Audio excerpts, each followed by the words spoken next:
Hello everyone, welcome to dynamic study. I hope you all are fine.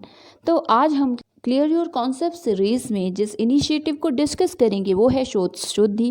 First of all आप इस लोगो को देख सकते हैं, शोध शुद्धि, उसके साथ में लिखा हुआ है इन्हांसिंग रिसर्च क्वालिटी।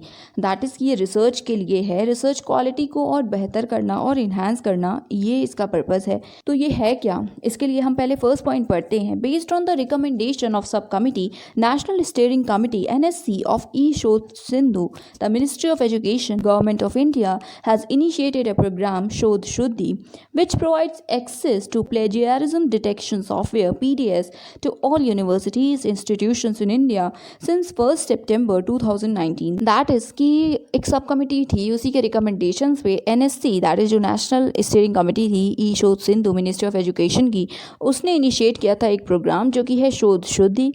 ये एक्सेस प्रोवाइड करता है सारी यूनिवर्सिटीज़ और इंस्टीट्यूशंस को एक पीडीएस पे, that is plagiarism detection software है, उसका एक्सेस प्रोवाइड करता है। और ये स्टार्ट या फिर ये एक्सेस कब से मिला, तो 1 सितंबर 2019 से ये चीज़ें प्रोवाइडेड हैं।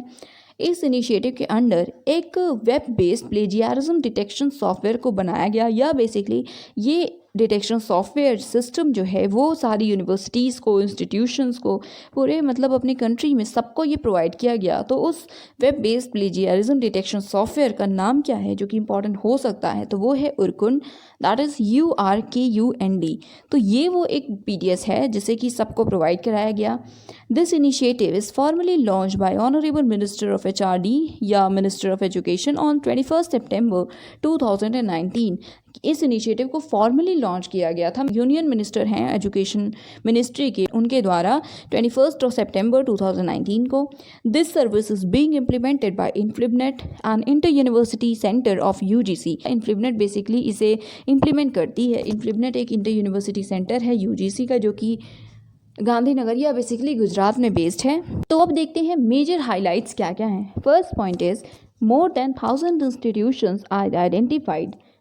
1000 से ज़्यादा इंस्टीट्यूशंस हैं जो कि आइडेंटिफाई किए गए या बेसिकली इस सर्विस को एक्सेस करते हैं, यूज़ करते हैं, जिसमें कि सेंट्रल यूनिवर्सिटीज़ भी हैं, स्टेट यूनिवर्सिटीज़ हैं, डीम टू बी यूनिवर्सिटीज़ हैं, प्राइवेट यूनिवर्सिटीज़ हैं, जो सेंट्रली फंडेड टेक्निकल इंस्टीट्यूशंस हैं CFTIs वो हैं, और साथ में UGC के जो भी इंटर यूनिवर्सिटी सेंटर्स हैं IUCs हैं वो भी। The PDS will significantly help to improve the quality of research outcome by ensuring the originality of ideas and publication of research scholars. That is कि PDS करेगा क्या, ये हेल्प करेगा कि जो रिसर्च आउटकम है, जो उसकी क्वालिटी है वो बेहतर रह सके। जर्नल्स में जो भी रिसर्च थीसिस है उसमें जो भी आपके रिसर्च आउटकम में आइडियाज़ हैं वो आपके ओरिजिनल हो। Third is unique ideas, concepts and information without duplication. आप जो भी चीज़ें प्रेजेंट करें, जो भी आपके रिसर्च का आउटकम हो, जो भी थीसिस हो एक्सेट्रा, इन सब में आपकी यूनिक आइडियाज़ हो, कॉन्सेप्ट्स हो, इन्फॉर्मेशन हो, चीज़ें डुप्लीकेट ना हो, आप किसी का कॉपी ना कर रहे हो विद बिना क्रेडिट दिए। Encourage original information bye preventing plagiarism. Original information को इनकरेज करना है, प्रोत्साहित करना है कि जो भी स्कॉलर्स हैं वो ओरिजिनल इन्फॉर्मेशन को यूज़ करें, अपने खुद के आइडियाज़ को यूज़ करें। Then better research outcomes. Of course अगर आपके ओरिजिनल इन्फॉर्मेशन हैं, आइडियाज़ हैं, क्रिएटिवली आप चीज़ों को सोच रहे हैं, तो जो रिसर्च आउटकम्स हैं वो भी और बेहतर आएंगे। रेपुटेशन ऑफ द यूनिवर्सिटी और इंस्टीट्यूशन, और इन चीज़ों से जो रेपुटेशन है यूनिवर्सिटी की या इंस्टीट्यूशंस की वो भी और बेहतर ही होगी। देन आगे डिस्कस करते हैं उरकुंड या प्लेजियरिज्म से रिलेटेड बातों को। तो सबसे पहले ये होम पेज है उरकुंड का, आप देख सकते हैं उरकुंड मेंशन है URKUND। ये है वेब बेस्ड वो पोर्टल या वेब बेस्ड एक सिस्टम जिस पे हम प्लेजियरिज्म को डिटेक्ट कर सकते हैं। जिस मेन चीज़ पर, प्रिंसिपल पर ये वर्क कर रहे हैं वो भी मेंशन है, that we foster original thinking by preventing plagiarism. हम प्लेजियरिज्म को हटाकर, उसे रोक कर, उसे प्रिवेंट करके ओरिजिनल थिंकिंग को बढ़ावा देते हैं। Plagiarism prevention that simply works, ये अपने प्लेटफॉर्म के बारे में है कि उनका प्लेजियरिज्म प्रिवेंशन है जो कि वर्क करता है एक्सेट्रा। तो अब हम आगे डिस्कस करते हैं। तो उरकुंड क्या है? Urkund is an easy to use, efficient and reliable plagiarism checker that lets you check uploaded documents for text similarities against our million of sources. That is कि एक ईजी टू यूज़, एफिशिएंट और reliable plagiarism centre है जो कि check करेगा। और कैसे check करता है? तो उनके पास अलग अलग सोर्स के मिलियंस ऑफ सोर्सेज हैं, बहुत सारे जर्नल्स हो, बुक्स हो एक्सेट्रा, ये सारी चीज़ें हैं। तो उनके अगेंस्ट वो चेक करता है कि जो भी डॉक्यूमेंट्स आपने अपलोड किए हैं उसमें कितनी टेक्स्ट सिमिलैरिटीज़ है, ये सारी चीज़ें, इसी के बेस पे वो आपको आउटकम देता है। Urkund is a fully automatic machine learning text recognition system made for detecting, preventing, and handling plagiarism no matter which language you are writing in. That is कि उर्कुंड एक पूरा ऑटोमेटिक मशीन लर्निंग है, इसमें किसी भी manual या किसी भी ह्यूमन का यूज़ नहीं है, उनका हाथ नहीं है। वो आप डॉक्यूमेंट इसमें अपलोड करेंगे ऑनलाइन, वो खुद ही मशीन लर्निंग के थ्रू वो अपना टेस्ट रिकॉग्नाइज करेंगे, टेस्ट रिकॉग्निशन सिस्टम है उनका, उसके थ्रू और फिर जो भी प्लेजियरिज्म है या नहीं है, कितना आप में सिमिलरिटीज़ है, वो चीज़ें बताएगा। और इसमें मैटर नहीं करता आप जिस भी लैंग्वेज में चाहें, दैट इज़ आपकी हिंदी लैंग्वेज है, इंग्लिश लैंग्वेज या और भी कोई भी लैंग्वेज है, आप उस लैंग्वेज में अपने डॉक्यूमेंट्स को अपलोड कर सकते हैं। तो अब बात आती है कि व्हाट इज़ प्लेजियरिज्म, जिसकी हम इतनी देर से बात कर रहे हैं, वो है क्या।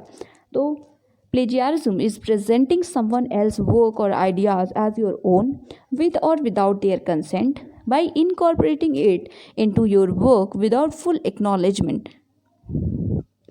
दैट इज़ प्लेजियरिज्म क्या है कि अगर आप किसी और के काम को अपना काम बताकर प्रेजेंट कर रहे हैं, या किसी और का कोई आइडिया था, आपने उस आइडिया को अपना आइडिया बनाकर प्रेजेंट कर दिया विद कंसेंट और विदाउट देयर कंसेंट, मतलब कि अगर आप उनके कंसेंट के साथ कर रहे हैं तो भी आपको फुल एक्नॉलेजमेंट उसमें देना पड़ेगा, फुल क्रेडिट आपको देना पड़ेगा। अगर आप उनके कंसेंट से काम भले ही कर रहे हैं बट आपने उन्हें एक्नॉलेजमेंट नहीं दिया, उनका जो भी क्रेडिट है वो नहीं दिया, तो ये प्लेजियरिज्म के अंडर ही आता है। All published and unpublished material, whether in manuscript, printed or electronic form, is covered under this definition. That is कि इस definition के अंडर सारी ही चीज़ें आ जाती हैं, चाहे वो आपने कोई पब्लिश किया हो वो मटेरियल या ना किया हो, आप किसी प्रिंटेड या इलेक्ट्रॉनिक फॉर्म में उसकी कोई चीज़ लिख दी हो, ये सारी चीज़ें प्लेजियरिज्म के अंडर आती हैं। प्लेजियरिज्म में भी इंटेंशनल और रेकलेस और अनइंटेंशनल, कई बार हम अनइंटेंशनली भी ये चीज़ें कर रहे होते हैं। फॉर एग्जांपल, आप सोशल मीडिया पे किसी और की चीज़ों को आपको पसंद आई, आपने उसे बिना क्रेडिट दिए, बिना एक्नॉलेज किए, अपना नाम लगाकर उस चीज़ को, उस आइडिया को पोस्ट किया, ये भी इस डिफिनेशन के अंडर आता है।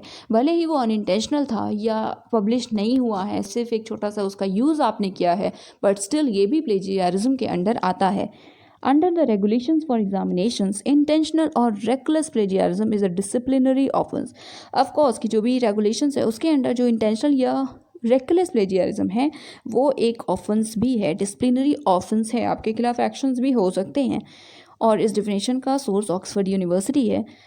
बेसिकली प्लेजियरिज्म यही है कि आप किसी के कंटेंट को किसी के आइडिया को, किसी के रिसर्च पेपर से कुछ चीज़ों को अपने में लिख लिया और आपने फुल एक्नॉलेजमेंट नहीं दिया उसे, या बिना उसके कंसेंट के लिखा है एक्सेट्रा, तो ये सारी चीज़ें प्लेजियरिज्म के अंडर आएंगी और इन सारी चीज़ों को हम उर्कुंड के थ्रू चेक कर सकते हैं। Plagiarism is one of the most common forms of cheating का एक बहुत ही कॉमन फॉर्म प्लेजियरिज्म है। Studies suggest that more than half of students have plagiarised at some point during their academic career.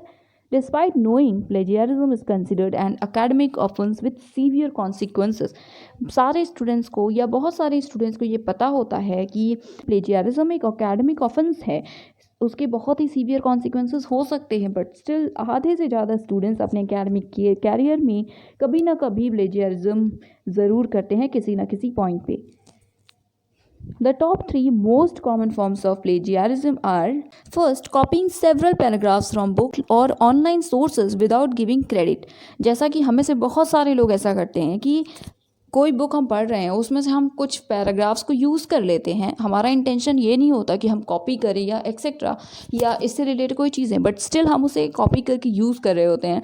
हम या ऑनलाइन सोर्सेज हैं उनसे हम कुछ सेवरल पैराग्राफ्स को कॉपी कर लेते हैं, बट हम क्रेडिट नहीं देते। ये पहला वो बहुत ही कॉमन फॉर्म है प्लेजियरिज्म का, चीटिंग का। सेकेंड है working with a classmate on an individual assignment. That is individual assignment आपको मिला है जो कि आपको इंडिविजुअली करना है, बट स्टिल हम किसी क्लासमेट की हेल्प ले रहे हैं, वो भी एक तरह का प्लेजियरिज्म है। Then third is using images, ideas and designs without giving credit to owner. ये भी बहुत ही कॉमन है कि हम किसी के आइडियाज़ को, इमेजेस या डिज़ाइंस को यूज़ कर लेते हैं बिना ओनर को क्रेडिट दिए। तो ये बहुत ही कॉमन चीज़ें हैं, हम सब ने किसी ना किसी पॉइंट पे इनमें से कुछ ना कुछ चीज़ें की हैं। तो इम्पॉर्टेंट है कि आगे से हम जिसके भी कंटेंट को यूज़ करें, जिसके भी आइडियाज़ को यूज़ करें, उन्हें क्रेडिट ज़रूर दें। तो यस, ये थी शोध शुद्धि से रिलेटेड बातें। That is it. Thank you so much. Keep on watching, keep on learning.